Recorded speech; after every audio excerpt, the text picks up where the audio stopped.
On voit dans cette dimension-là qu'elle était à l'hôpital parce qu'elle avait des choses à guérir aussi à l'intérieur d'elle. Elle avait vraiment un affaiblissement, on peut dire aussi, bien sûr, par rapport aux épreuves qui étaient là. Puis là, son père, bien entendu, dans ce rêve-là, c'est une partie d'elle, son père, oui, c'est vrai, mais c'est aussi là la visite de l'âme de son père.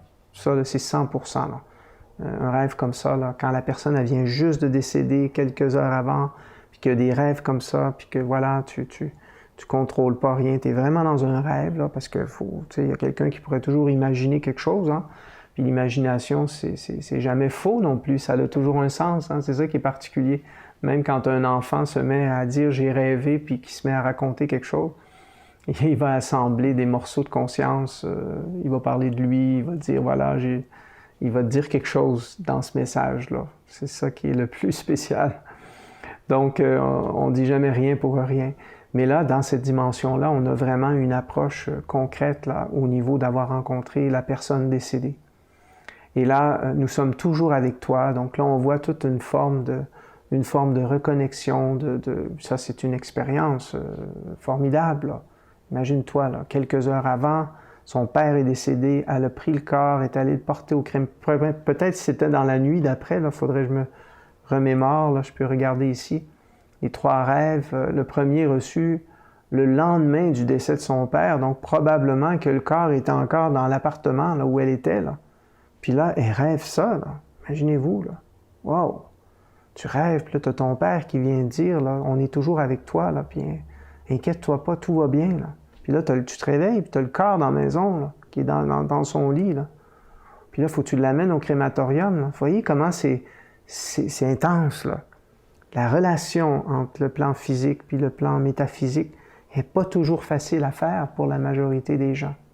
Parce qu'on ne comprend pas nécessairement que tout est énergie. Puis pourtant, on nous le dit maintenant en science. C'est prouvé, puis pas juste par Einstein, par l'ensemble de la communauté scientifique en physique moderne. Tout est énergie. C'est immuable, ça. Tout est énergie. Mais comment ça se fait que tout le monde n'est pas spirituel? Réveillez-vous! Voyons ce qui se passe. C'est prouvé scientifiquement en plus. Voilà. Mais c'est ça, là. On voit qu'on a beaucoup d'enseignements encore à faire. Puis souvent, c'est pas faux non plus, parce que c'est pas facile des fois de croire, puis de développer une connexion. Premièrement, ça nous prend nos propres preuves. Mais aussi, des fois, là, il y a toutes sortes de mondes dans la spiritualité, puis dans la religion aussi, qui ont... Quand tu es très intelligent, puis tu es très structuré, puis tu es éduqué et tout, là, tu sais, il y a des choses que tu dis, attends une minute, là. Tu sais, c'est comme, t'en vois un comme ça, là. Quand tu écoutes des fois la télévision américaine, là, puis que tu vois des pasteurs ou des soi-disant ministres, là, c'est comme ministre du culte ou, voilà, religieux, quoi que ce soit. Il y en a des très bons. Il y aura toujours des gens exceptionnels. Moi, ça me touche quand je rencontre quand je vois. Puis il y en a des gens comme ça. C'est sûr qu'il y a des gens qui sont sincères, puis qui sont vraiment branchés, puis qui sont inspirés. Mais il y en a là que c'est n'importe quoi. Puis c'est n'importe quoi. C'est des jeux d'ego, là, mais ils crient, ils hurlent. C'est des jeux d'ego, là. C'est épouvantable. C'est épouvantable. Puis le monde se laisse, il pleure, puis tu te dis, mais c'est comme... C'est intense, là, comment ça peut être bizarre des fois. Mais ça décrédibilise aussi, ça enlève la crédibilisation. Voilà, je l'ai bien prononcé. Ça enlève la crédibilité, bien sûr, c'est évident, parce que c'est quelque chose qui est comme... Voilà, qui est une expérience aussi très personnelle, la spiritualité. Tandis que lorsqu'on a le langage symbolique, l'hôpital dans un rêve, c'est toujours soit un hôpital positif, soit un hôpital négatif, un plus, un moins, un mélange des deux. C'est des symboles.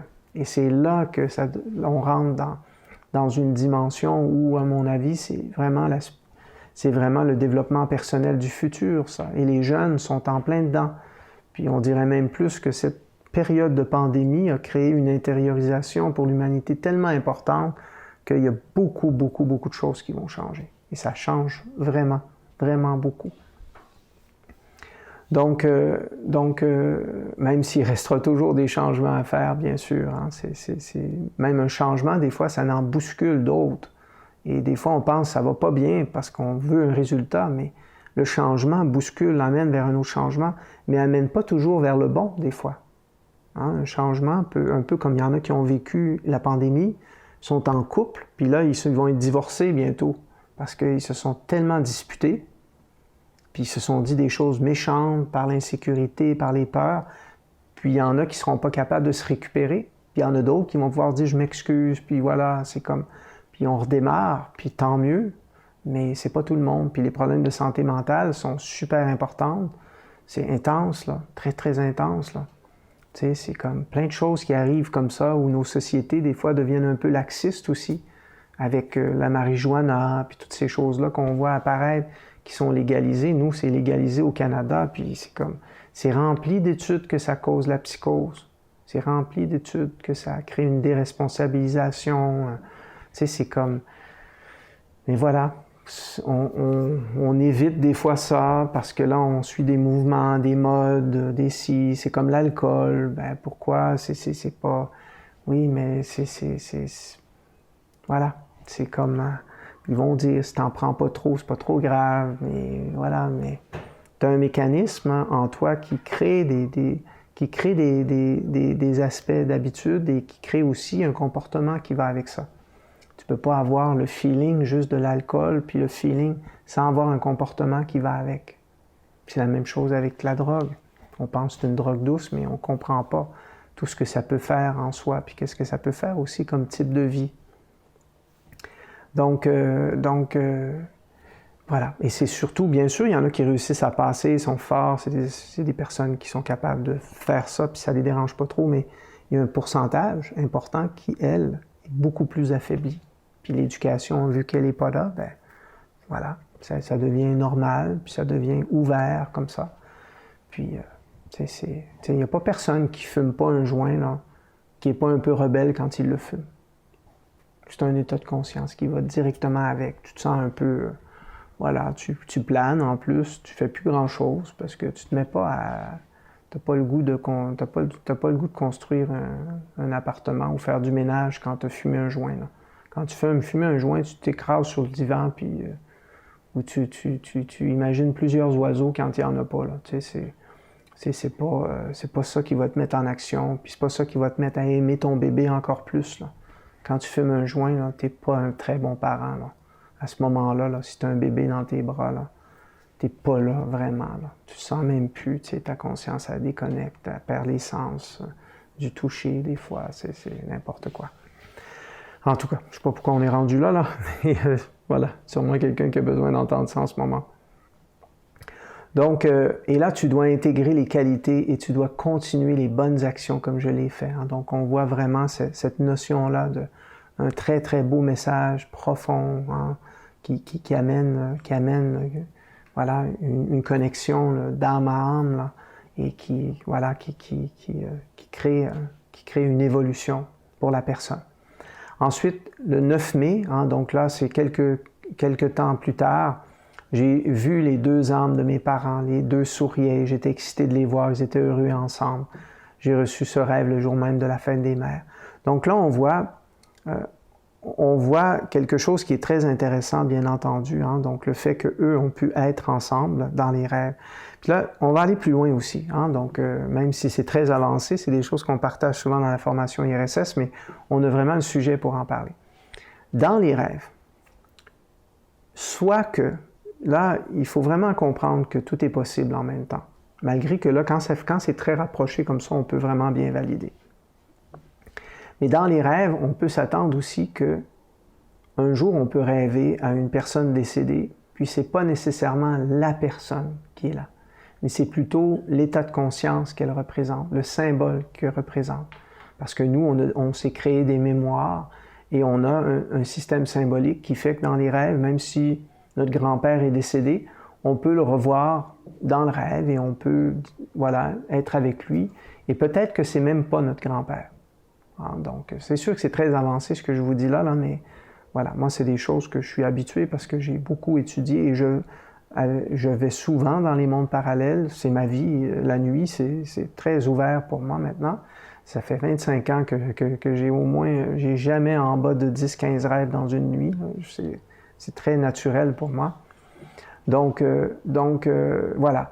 Donc, on peut comprendre qu'il y a comme une transfiguration. On entend ça dans certains écrits mystiques, dans toutes les religions, même dans le bouddhisme, dans l'hindouisme, on en parle, même dans certains, bien sûr dans la Kabbale aussi, donc les traditions anciennes, juives, etc.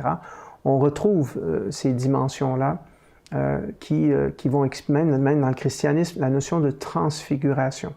Donc, du passage de Jésus au Christ ou voilà, d'une forme humaine à une forme symbolique, plus universelle, donc, et voilà, plus métaphysique encore. Donc, dans les rêves, on peut se retrouver à rêver à une personne décédée, et cette personne décédée-là peut être un guide des mondes parallèles, peut être un symbole qui nous est présenté tout simplement, comme une pièce de théâtre qui viendrait autour de nous pour nous parler de nous expliquer des choses, sans que ce soit nécessairement les personnes en cause.